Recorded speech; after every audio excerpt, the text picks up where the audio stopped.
하나님은 살아계십니다. 할렐루야. 그러나 하나님은 안 보이시죠? 그래서 안 보이기 때문에 하나님이 안 계시다라고 이야기하면 됩니까? 안 됩니까? 안 됩니다. 그래서 사람들은 야, 하나님이 안 계시는데 하나님이 살아계시니? 그러면 하나님이 살아계시는 거 증명해봐. 하지만 사람은 하나님이 살아계심을 스스로 깨달을 수 있습니까? 없습니까? 하나님이 살아계심을 인간 스스로는 깨달을 수 없습니다. 그래서 하나님께서 내가 하나님이야. 하나님의 존재성을 증명하셨습니다. 두 가지 방법으로 하나님께서 하나님이 살아계심을 우리에게 보여주시죠. 보여주신다라는 뜻이 계시라는 뜻이라 했습니다. 두 가지. 첫 번째는 일반 계시를 통하여 우리에게 하나님의 계심을 보여주시죠. 일반 계시는 또 두 가지입니다. 일반 계시는 자연 현상을 통하여 하나님이 살아계심을 보여주시고 또 인간의 역사를 통하여 뭔가 뭔지는 몰라도 하여튼 신적인 존재가 있다라는 것을 깨닫게 해주시는 것이죠. 그게 일반적인 게. 이 일반 계시는 이 땅에 존재하는 모든 인간들이 보편적으로 다 경험할 수 있는 겁니다. 그래서 저기요 남태평양 섬에 들어가도 그 원주민들이 자기들 나름대로는 자기들의 신을 섬기고 있잖아요. 종교심을 가지고. 그 신이 뭔가 모르겠지만 하여튼 영적인 존재가 있다는 걸 인지하면서 그 신을 찾는 것입니다. 하나님께서는 이렇게 모든 인간들에게 내가 하나님이야 라는 것을 보여주시지만 그것으로 인하여 우리가 구원은 받을 수 있다, 받지 못한다? 받을 수 없다. 그래서 우리를 구원하기 위하여 특별한 계시를 주셨는데 그 특별 계시가 뭐다? 하나님의 약속의 말씀, 이 성경 말씀이다. 그래서 이 성경 말씀을 읽고 묵상하고 깨닫게 되면 하나님이 살아계심과 하나님이 우리 인간을 사랑하심과 하나님께서 우리를 위하여 예수 그리스도 이 땅에 보내주신가 우리가 예수 그리스도를 통하여 구원받는다. 사망이 생명으로 바뀌었다. 진노의 자녀에서 하나님의 자녀로 우리의 신분이 바뀌었다라는 것을 알 수 있다 했습니다. 하지만 이 일반 계시는 모든 보편적인 인간들이 다 누릴 수 있지만 특별 계시는 다 하나님의 은혜를 누리지 못한다 했습니다. 유치부 어린아이라도 이 말씀을 통하여 하나님의 은혜를 경험할 수 있는가 하면 신학자라 할지라도 학자라 할지라도 성경을 100번 만번을 읽는다 할지라도 그것을 깨닫지 못하는 자들이 있다. 특별히 하나님께서 은혜 주시는 자들에게 이 하나님의 말씀을 깨달을 수 있고 믿게끔 하는 은혜가 있더라라는 것입니다. 그 은혜의 역사를 누가 주장하신다? 바로 성령 하나님께서 주장하신다. 그러므로 성경은 모든 사람들이 읽을 때에 이해될 수 있도록 인간의 은혜와 인간의 정서를 배경으로 해서 기록했기 때문에 읽을 때에 내가 믿기를 원하여서 성령 하나님의 인도하심에 따라서 성경을 읽으면 이해 안 되는 부분이 있다 없다? 없다. 다 이해된다. 하지만 믿으려고 하지 않고 따지고 묻고 해치기 위해서 성경을 읽으면 이해 안 되는 부분이 있고 인간의 상식적인 부분에서나 이성적인 부분에서나 과학적인 부분에서 배치되는 부분이 성경에 많이 기록되어 있다. 그래서 사람들은 이 성경 말씀을 하나님의 말씀으로 인정하지 않는 이들이 많이 있다. 자, 그리고 이 하나님의 말씀이 오늘날 우리가 이 66권만 하나님의 말씀이라고 하는데 이 66권을 정경이라 합니다. 정경. 바른 경전이라는 뜻이죠. 바른.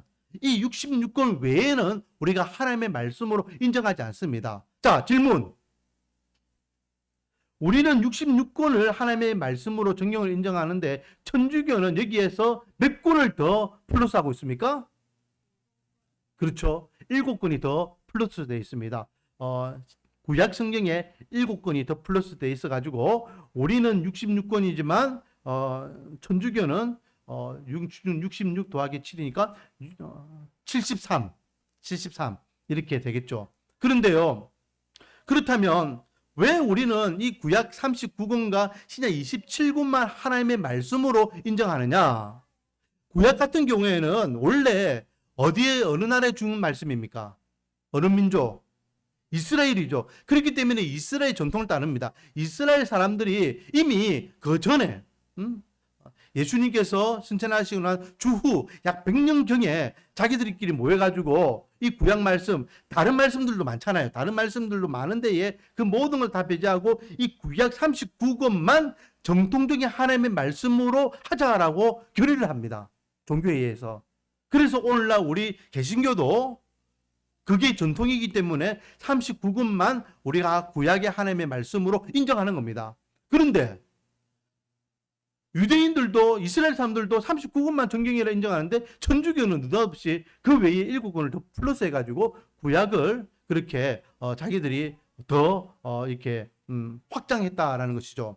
이게 모순 중에 또 한 모순이라고 생각할 수 있습니다. 그리고 또 신약 같은 경우에는 또 종교회의를 해가지고 우리가 약 300년경에 우리가 이렇게 모여가지고 하나님의 말씀을 좀 정리할 필요가 있다. 왜요? 신약 성경은 기본적으로 편지입니다. 다. 우리가 흔히 알고 있는 바울 서신만 편지가 아니고요. 마태복음, 마가복음, 누가복음 이거 다 편지입니다. 편지를 가지고 그때의 그 성도들이 돌아가면서 읽는 거예요. 오늘은 에베소 교회 성도들이 읽고 내일은 저기 빌립보 교회 성도들이 읽고 이렇게 돌아가면서 읽는 거예요. 돌아가면서. 그렇게 기록된 성경들이 많이 있어요. 교회들마다 그것을 돌아가면서 읽었던 그 당시에 사도들이 기록하였던 또는 종교 지도자들이 기록하였던 메시지들이 많이 있습니다. 그렇기 때문에 이게 정리할 필요가 있다. 정리할 필요가 있다. 그래서 종교회의를 해가지고 다른 성경들도 있지만 바울 같은 경우에도 많은 또 다른 편지들이 있었지만은 이렇게 27권만 우리가 하나님의 말씀으로 딱 이렇게 정리하자. 그렇게 해서 종교회의를 통하여서 구약은 39권, 신약은 27권으로 하나님의 말씀 총 66권만 정경으로 채택하게 됩니다. 그 기준이 있겠죠. 그냥 우리 27권만 하자, 39권만 하자. 첫 번째 기준은 뭐냐면 그 당시 초대교회 당시에 처음 예수님이 이제 승천하시고 난 다음 그 예수님의 12제자들 그리고 초창기 우리가 요즘 성경 읽고 있는 이 성경에 기록되어 있던 그 당시에 제일 초창기의 초대교회 성도들이 인정한 성경들만 오늘날 27권을 인정하는 겁니다.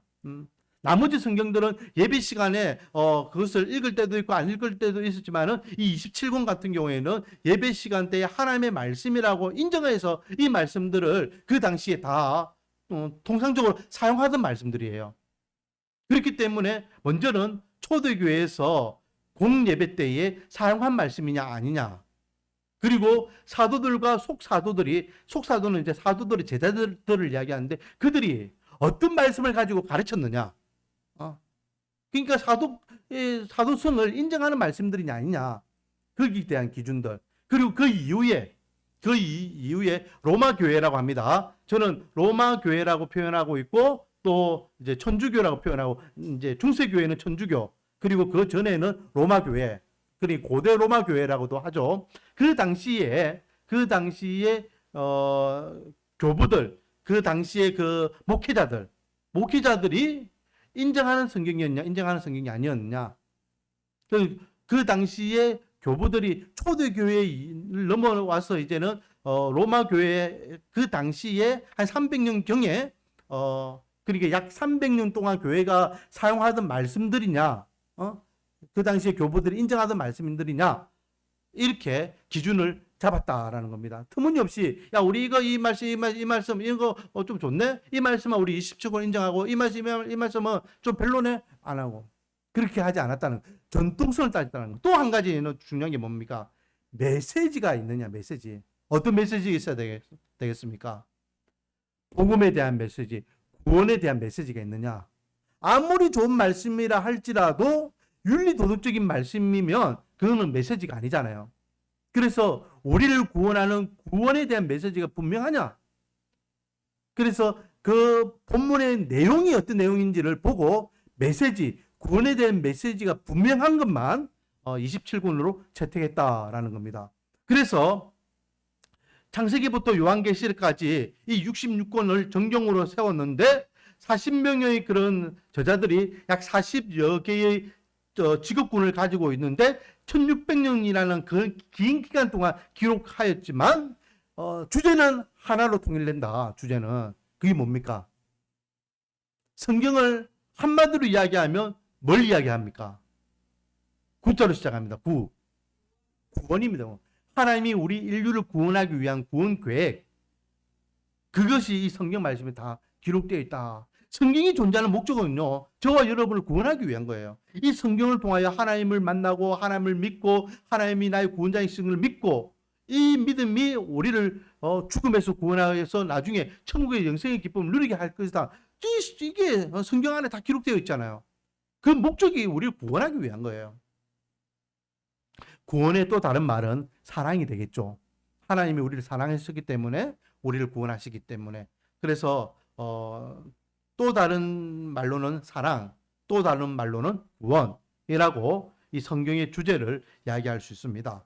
그러면 이 성경은 누가 기록했느냐?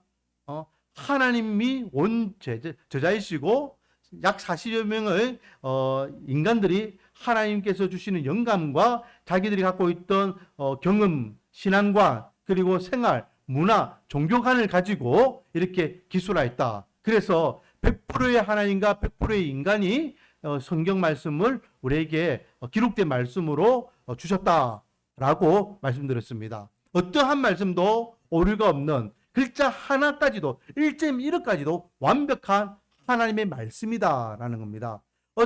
이 타자 치는 사람들처럼 읽어주면 받아쓰기 하는 그렇게 사람들이 기록한 것이 아닙니다. 철저하게 바울은 바울의 가치관을 가지고 다윗은 다윗의 가치관을 가지고 모세는 모세의 가치관을 가지고 하나님께서 말씀하신 대로 영감을 가지고 기록하였다. 그리고 또 한 가지, 이렇게 기록된 하나님의 말씀들은 더 이상 하나님의 말씀이 확장성이 필요합니까? 없습니까? 확장성이 필요 없습니다. 이 66권의 말씀이 완벽합니다. 다른 말씀이 필요할까요? 안 할까요? 필요 없습니다. 이 66권 말씀만 가지고도 우리가 하나님이 어떤 분이신지, 구원을 어떻게 받는 것인지, 구원 이후의 은혜가 무엇인지, 이 모든 것들을 다 알 수 있습니다. 그렇기 때문에 더 이상 하나님의 기록된 말씀은 이 66권 외에 필요가 없다. 하지만 이 66권의 말씀이 약 2000년 동안 우리가 계속해서 교회사에서 읽혀지고 있지만은 읽혀지면서 우리에게 필요한 것이 하나 있는데 그게 뭐냐? 따라하겠습니다. 하나님의 조명하심. 하나님의 조명하심. 하나님께서 계속해서 가르쳐 주셔야 돼요. 깨닫게 해주셔야 됩니다. 이 조명, 이걸 이야기하는 거다. 제가 이야기했잖아요. 밝기. 그래서 우리가 성경을 읽을 때마다 제일 먼저 해야 될 게 뭐라 했습니까? 성경을 읽을 때에, 말씀을 묵상할 때에, 또는 주일날 교회 와서 우리가 교회 일찍 오라 하는 이유 중에 한 가지가 뭡니까? 하나님의 말씀을 들을 때에 그것을 잘 깨닫게 하기 위해서 뭐 하기 위해서? 기도입니다. 기도. 하나님, 오늘 제가 이 성경을 읽습니다. 깨닫게 해주세요. 하나님, 오늘 제가 이 말씀을 묵상합니다. 깨닫게 해주세요. 하나님, 오늘 제가 예배 시간 때 하나님의 말씀을 듣기를 원합니다. 깨닫게 해주세요. 이게 성령의 조명하심을 구하는 겁니다. 우리가 깨닫지 못하면 아무 의미가 없는 거예요. 그냥 한쪽으로 들었다 한쪽으로 흘려보이게 되죠. 하지만 하나님의 말씀을 깨닫게 되면 그 깨달은 말씀이 우리 믿음의 만밭에 심겨져서 믿음의 열매가 될 줄 믿습니다. 그래서 성령은 늘 우리에게 조명하심을 보여주신다라는 거죠. 그리고 또 한 가지, 우리가 이렇게 하나님의 조명하심을 통해서 하나님의 말씀을 이제 보게 되겠는데, 오늘 본문 이제 36페이지를 읽겠습니다. 자, 조명의 역사.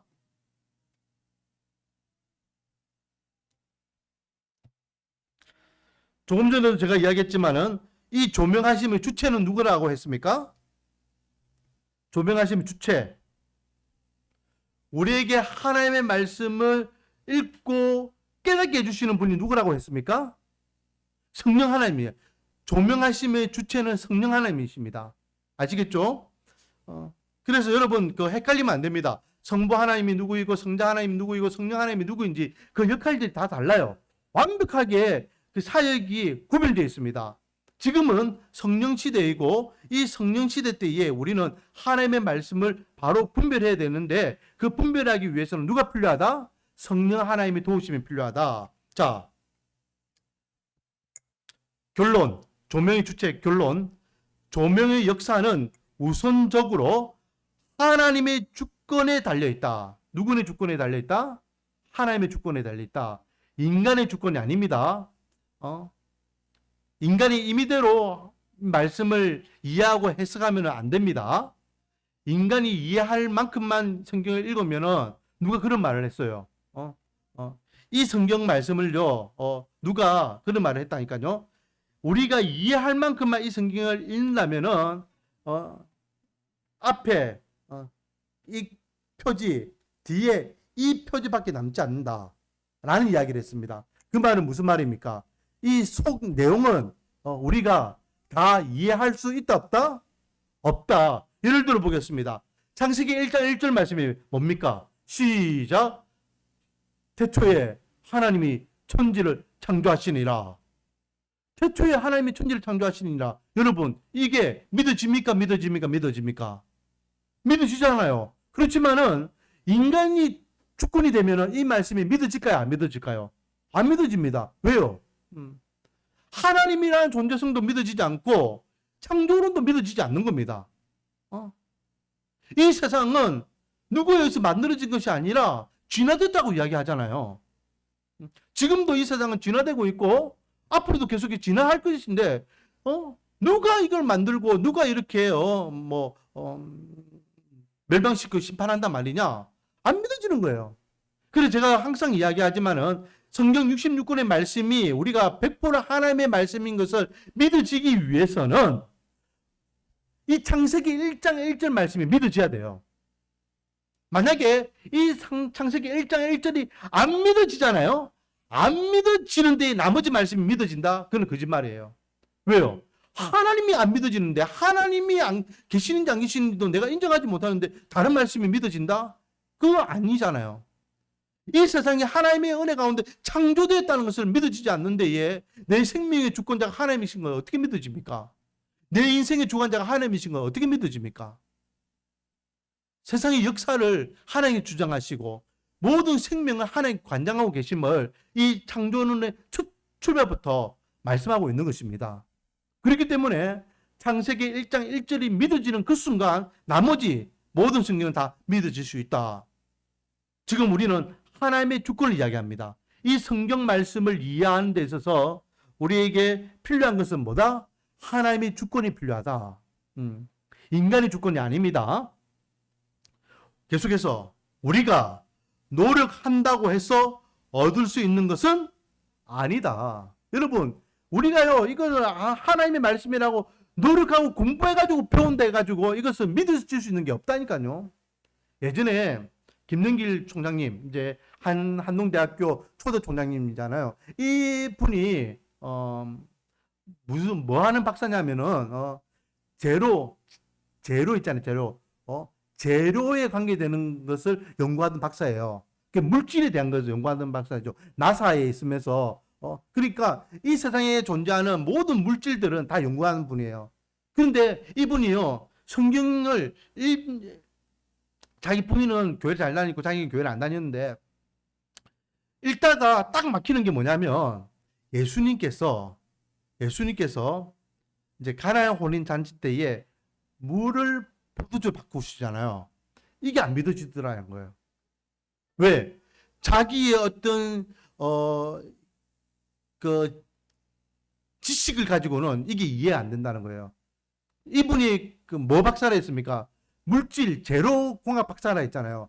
물이라는 이 물질이 포도주가 되기 위해서는 그 가운데에 어떤 산호작용이 있어야 되는데 이거는 불가능하다. 그런데 물만 끼얹었는데 잠깐 돌아보고 하니까 그게 아주 고급의 포도주가 됐다. 이거는 불가능하다. 이거는 가짜다. 안 믿어지더라는 거예요. 그런데 나중에 이분이 하나님의 말씀을 통하여 은혜 받고 난 다음에 다시 이 가나 혼인잔치를 보니까 믿어지더라 안 믿어지더라? 믿어지더라는 겁니다. 아니, 하나님이면 되지, 하나님이면. 하나님이면 무에서 유를 만들 수 있는 분인데, 물 가지고 포도주 만드는 것은, 이거는 누워서 침 뱉기지. 식은 죽 먹기라는 겁니다, 식은요. 창조주 하나님이 믿어지기 시작하니까, 하나님의 주권을 믿어지기 시작하니까, 자기가 갖고 있던 어떤 공부에 대한 지혜, 지식, 경험, 이런 것들은 아무 의미가 없더라는 거예요. 자, 이야기하고 싶은 거는요, 우리의 노력으로는 이 하나님의 말씀을 믿을 만한 것들이 있다, 없다? 없다. 인간의 노력이나 인간의 지혜와 지식으로는, 인간의 경험과 인간의 방법으로는 하나님의 말씀을 깨달을 수 있지 않다.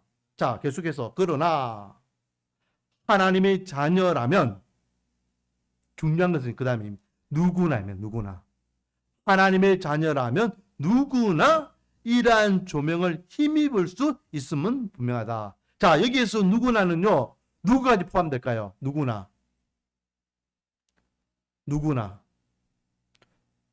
누구까지 표현될까요? 우리들 가운데 누구까지 포함될까요? 예? 성준이까지 표현돼요. 성준이가 나중에 조금 크면은 이제 알아들을 수 있는 귀가 대가 열리면은, 그때는 이 아이가 하나님의 말씀을 들을 때에 하나님의 말씀을 이해한다니까요. 이해. 우리 하경이 보세요. 하나님의 말씀을 이해하잖아요. 알아듣잖아요. 그 수준에서 말이에요. 어른들처럼 뭐 거창하게 뭐 구원에 대해서 믿음에 대해서 이건 말 못해요. 그러나 자기 나름대로 그 믿음이 있다는 거 아니에요. 믿음. 여기서 중요한 것은 하나님의 자녀라면 누구나 하나님의 말씀을 읽든지 듣든지 그 말씀이 하나님의 말씀인 것을 믿어지게 한다. 그게 뭐라고요? 바로 하나님의 조명하심이에요. 조명하심. 깨닫게 해주신다는 겁니다. 그래서 우리는 늘 성경을 읽을 때에, 말씀을 묵상할 때에, 말씀을 들을 때에 하나님 깨닫게 해주세요 라고 기도해야 되는 겁니다. 할렐루야. 자, 조명의 목적과 대상, 이제 빨리빨리 하겠습니다. 제가 오늘 해야 될 내용을 다 이제 설명 다 끝낸 겁니다. 이제는 가로놓기만 하면 되는 겁니다. 자, 목적. 조명의 역사를 통해 말씀을 뭐한다? 깨닫게 되고, 뭐한다? 믿게 되며, 그렇게 해서 믿어지면 어떻게 됩니까? 즐거워하고 말씀에 순종하게 된다. 우리가 하나님의 말씀을 바로 깨닫게 되면은 그 말씀이 믿어지게 되고, 믿어지게 되면 참 행복과 즐거움을 누리게 되고, 그 말씀이 행복의 근원이기 때문에 그 말씀을 따라 살 수밖에 없다라는 거죠. 할렐루야. 자, 대상.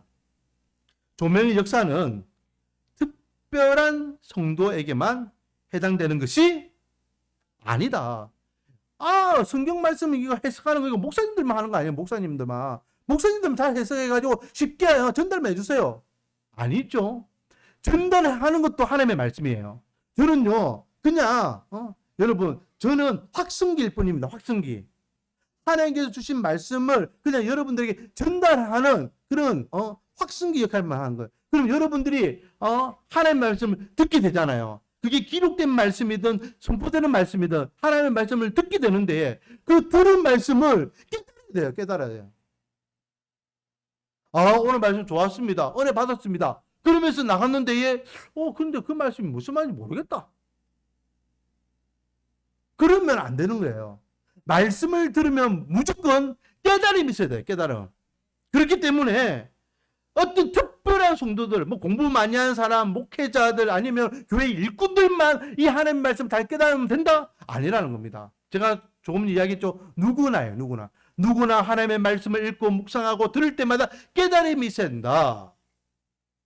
예수 그리스도를 믿는 모든 성도들이 성경을 펴서 읽고 묵상하고 들을 때마다 말씀을 깨달아 알게 하시는 성령의 조명의 역사가 약속되고 보장되었다는 것을 꼭 기억해야 한다. 할렐루야. 조명의 역사와 일반적인 원칙. 자, 일반적인 원칙입니다.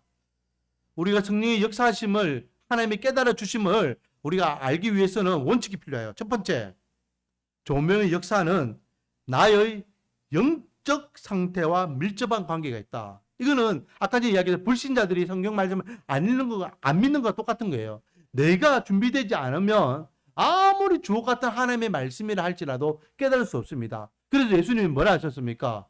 진주를 어디에 던지지 마라? 돼지우리에 던지지 마라 했어요. 돼지우리에. 진주가 얼마나 귀한 겁니까? 근데 돼지들은요, 그 진주가 귀한지 압니까? 모릅니까? 몰라요. 그러니까 그 똥통에다가 짓밟고 그렇게 해치는 거예요. 보물이 귀하면 귀할수록 보물 상자에 넣어야 되는데, 예, 그 보물의 진가를 모르면은요, 아무 데나 요즘 보면 한 번씩 뉴스에 보면은 유적들이 나오는데, 예, 그 유적이 얼마나 귀한지 모르는 사람들은 그 유적이 함부로 이렇게 취급하다가 나중에 그 유적에 대한 가치를 아는 사람들에게 의해서 발견되는 거 있잖아요. 옛날에 우스갯소리로 이게요, 그 백도자기 이런 것들이 얼마나 귀합니까? 그런데 어느 집에 가니까 할머니가 그걸 뭘로 쓰고 있더라? 요강으로 쓰고 있더라. 요강으로. 그래 깜짝 놀라가지고, 아니 이 귀한 걸 요강으로 쓰고, 가치를 모르니까 돼요. 가치를 모르니까. 가치를 모르게 되면은 그 가치를 만큼 그것을 사용할 수 없는 거예요. 마찬가지 우리가 영적으로 상태가 바로 돼 있지 못하면 하나님의 말씀에 대한 가치를 우리가 누릴 수 없는 겁니다. 그렇기 때문에 항상 우리는 영적으로 하나님의 말씀을 듣고 묵상할 수 있도록 준비된 자세가 필요하다. 그래서 다시 원점으로 돌아가서 하나님의 말씀을 읽고 듣고 묵상할 때마다 제일 먼저 뭘 해야 된다? 기도해야 된다. 이 기도라는 것은 성령 하나님의 도우심을 구하는 거지만 또 우리의 영적인 상태를 준비하는 것입니다. 할렐루야. 자, 2번. 조명의 역사를 힘입기 위해서는 하나님의 말씀을 깊이 뭐 해야 된다? 사랑해야 된다. 사랑. 여러분, 사랑하는 사람이 말하는 것과 나하고 아무 관계없는 사람이 말하는 것은 우리가 듣는 자세가 달라요. 여러분, 우리 애들이요, 지나가다가 지 혼자 이렇게 한마디 툭 건지는 소리도요, 저는 허투루 안 듣습니다. 그런데 다른 집 아이들이요, 막 큰 소리 쳐봤어요. 아무리 내 귓가에 와가지고 고함 질러보세요. 내가 그것을 기다면 듣겠습니까? 이유는 한 가지입니다. 사랑하기 때문에. 내 아이들을 사랑하기 때문에 이 아이가 무슨 소리 하는가 귀를 기울일 수밖에 없는 거예요. 하지만 사랑하지 않는 엉뚱한 애가 아무리 땡깡을 불려도요, 사랑하지 않기 때문에 관심이 없는 겁니다. 우리가 하나님의 말씀을 사랑해야지만 하나님의 말씀이 들려준다는 거예요. 그래서 제가 누차 이야기하지만 종교 행위가 그만큼 무서운 거예요. 종교 행위. 나는 열심히 교회 다니는데, 열심히 성경을 읽는데, 열심히 하는데, 열심히가 중요한 게 아니에요. 그보다 더 중요한 것은 사랑하는 마음이에요.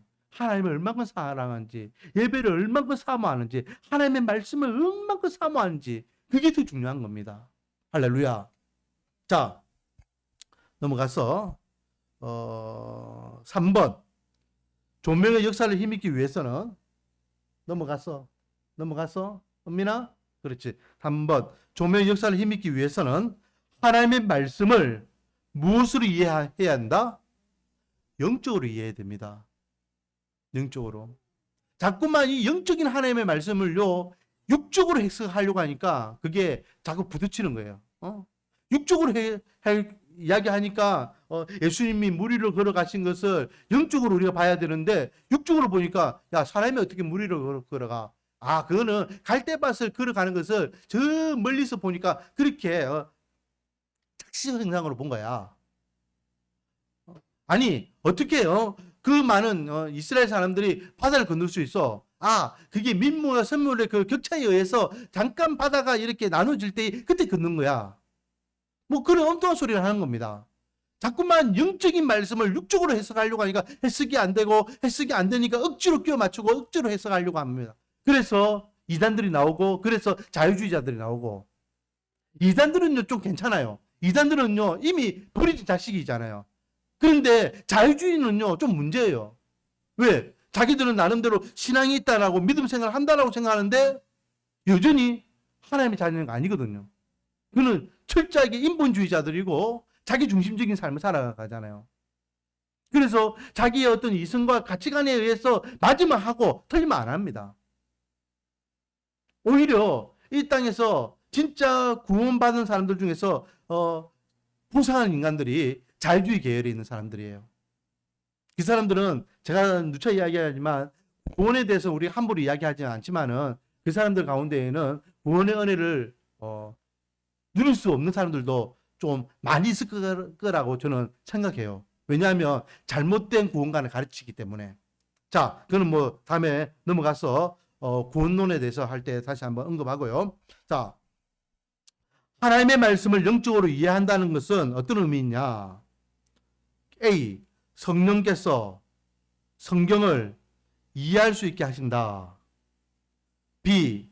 성령께서 성경을 이해할 수 있는 무엇을 나에게 맡겨주셨다?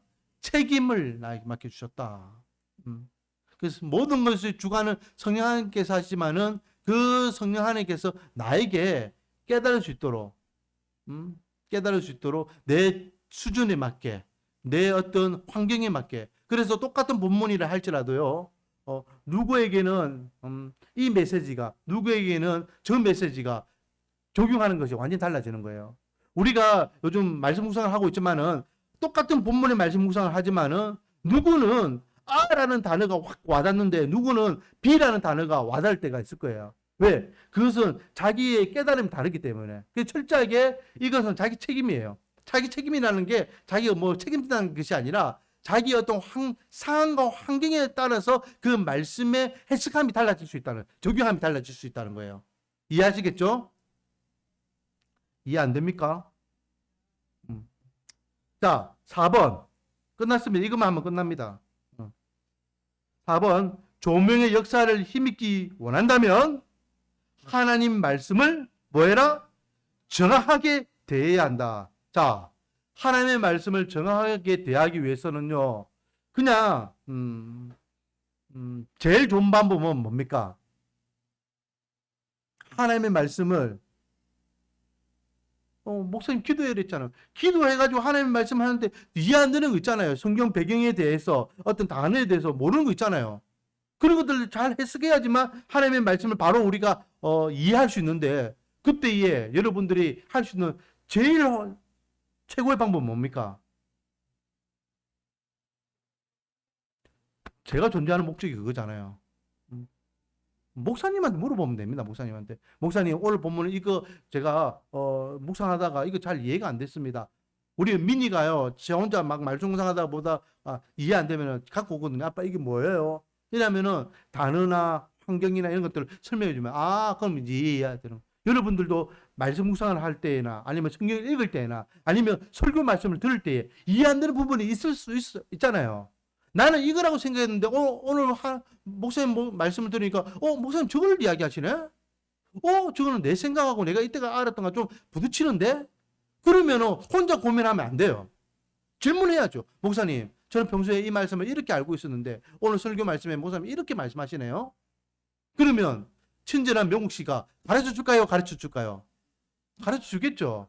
그 말씀도 이거지만은 오늘 메시지는 이 말씀이 좀 더 우리 교회에 저는 이제 선포되는 말씀을 하기 때문에 우리 교회 정제 성도들에게 또 우리 목회의 방향성에 대해서 이야기하니까 오늘은 여기 초점을 둬서 이렇게 설교했다라고 하면 이해가 될까 안 될까요?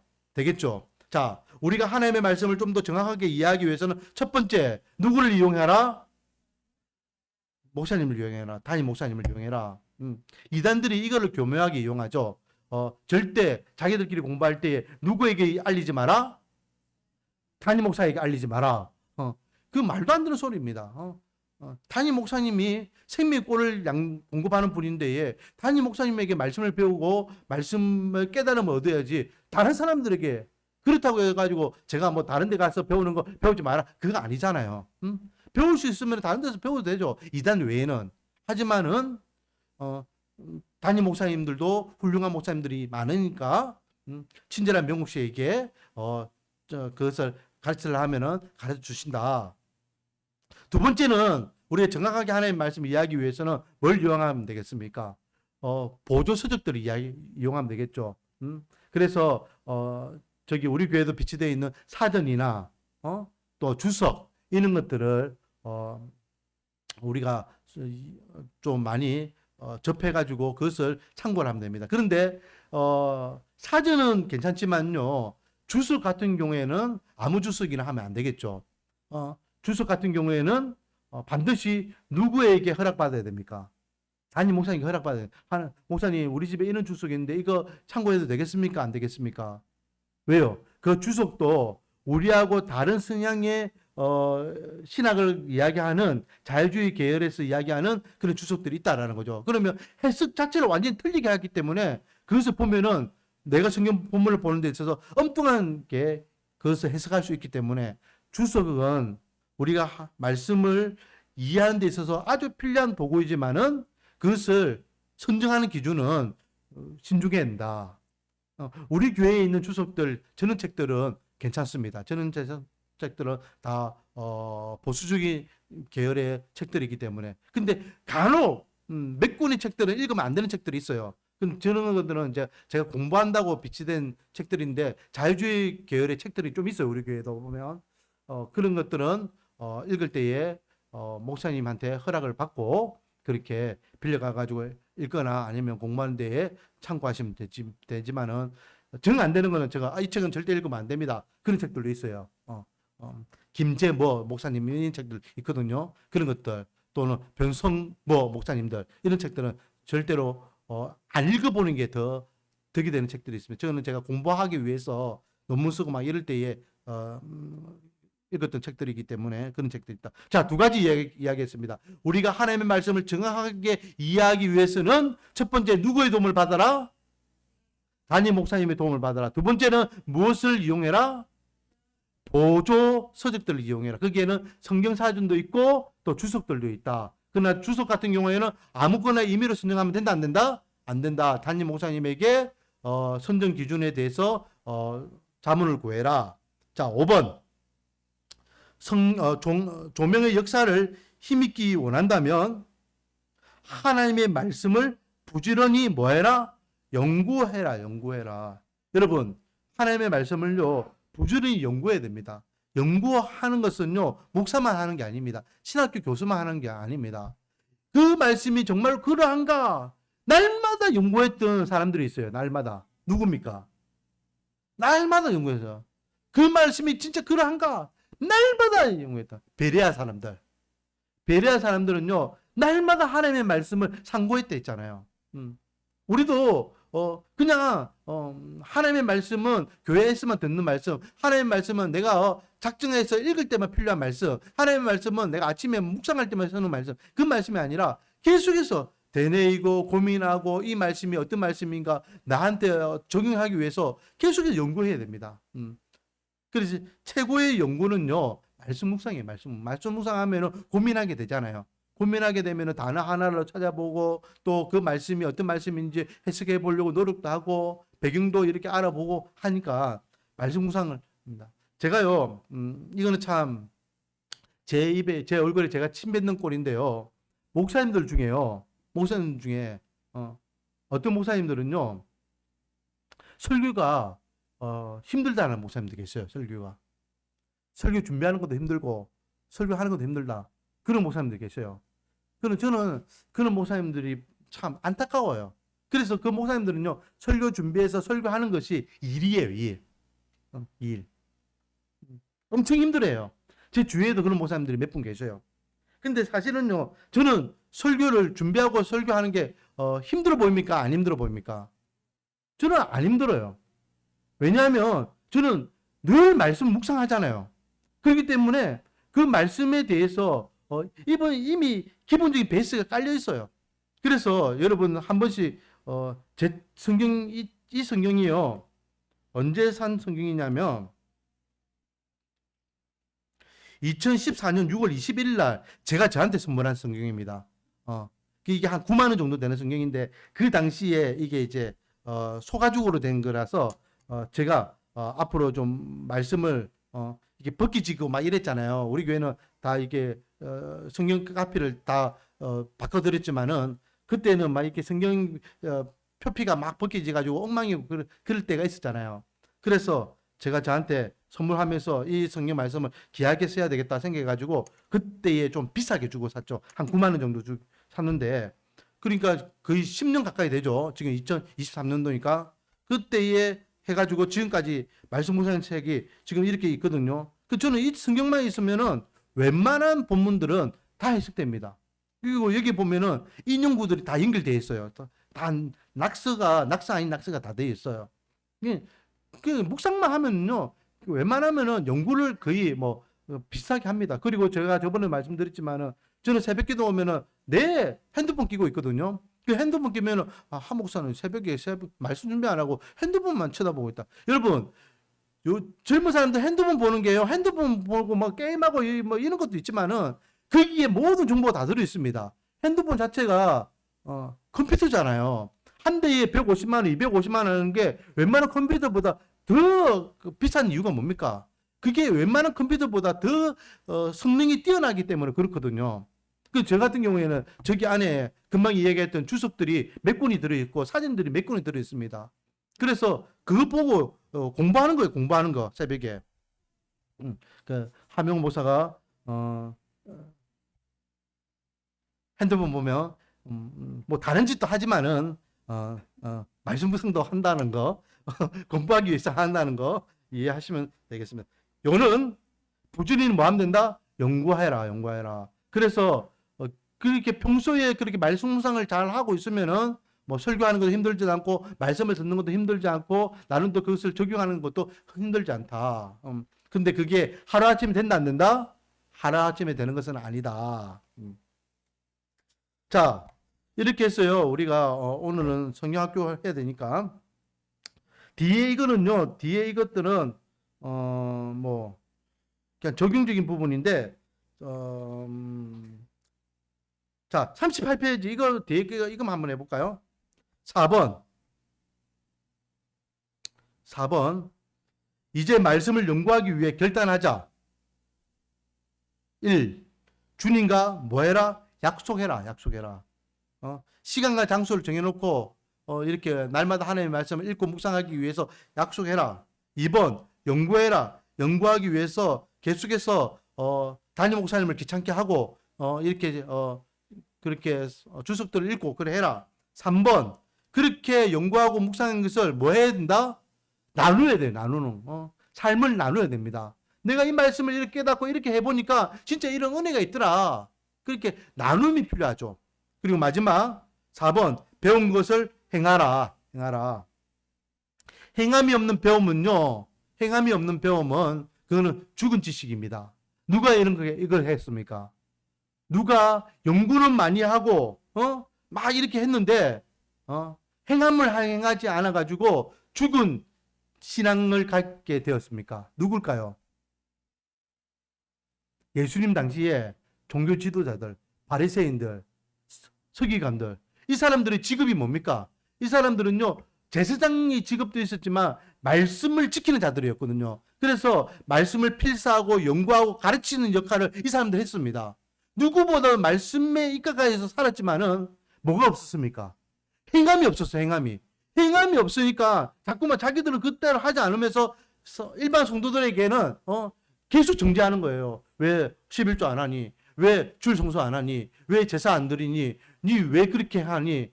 왜 십계명을 어기니? 계속 정죄 도구를 하는 거예요. 그러면서 결국은 하나님이 뜻이 무엇인지를 분별하지 못하니까 예수님을 십자가에 못 박는 엄청난 짓을 행하잖아요. 말씀을 읽고 묵상하고 듣는 것에는 무엇이 필요하다? 삶에 적용하는 행함이 필요하다. 자, 이렇게 해서 우리는 성경에 대해서 말씀 나누었습니다. 다음 주에는 또 다른 것을 또 이제 본격적으로 이제 하겠죠. 다음 주에는 이제 신론, 하나님이 누구신지, 그리고 인간론, 인간이 어떤 존재인지 이렇게 차례차례 나누도록 하겠습니다. 기도하겠습니다.